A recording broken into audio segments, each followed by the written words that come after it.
humana organisationer, vad är det? Ja, det är ju, som vi ser det så är det när människan är i centrum i organisationen. Alltså, men det är mer fokuserad mot människan, också en balans mellan människan och systemet. Systemet pratar vi processer, sättet att ta beslut och sådana saker. Det ska finnas en balans mellan de två. Och varför det är viktigt.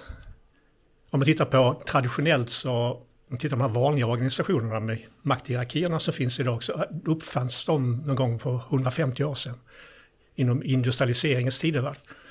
När människorna var som en del i en maskindelar.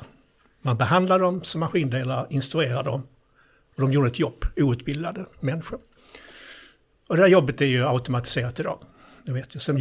Så gick det vidare, man pratade om resurser, humana resurser. Då såg man människorna som resurser, en kostnad.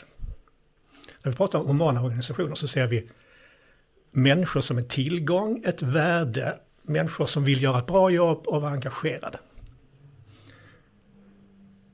Och då finns ju självorganisering är väldigt kopplat till det sättet att tänka. För vad är självorganisering? De här intelligenta, välutbildade människor idag som jobbar med huvudet och hjärtat.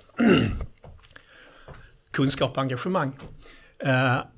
De kan ju planera och organisera arbetet själva mycket bättre än en chef.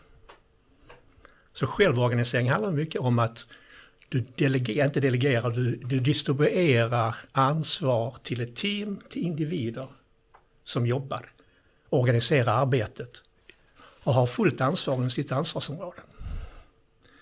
Man behöver inte kontrollera det, man behöver inte styra det. Så ingen kontroll och styrning, däremot mycket struktur och mycket ledarskap. Man har till exempel sådana principer så att beslutsfattande är distribuerat till teamen. Alltså ett beslut ska tas så decentraliserat som möjligt, så centraliserat som behövs. Så många operativa beslut tas i en självorganiserat team. Och då kommer man in på självledarskap. Vad är självledarskap då? Ja, det är ju när man tar ansvar för sitt arbete, sina arbetsuppgifter, sin utveckling och sitt inre också. Själv. Du behöver ingen som instruerar dig till att göra det. Så det är ett ansvar du har.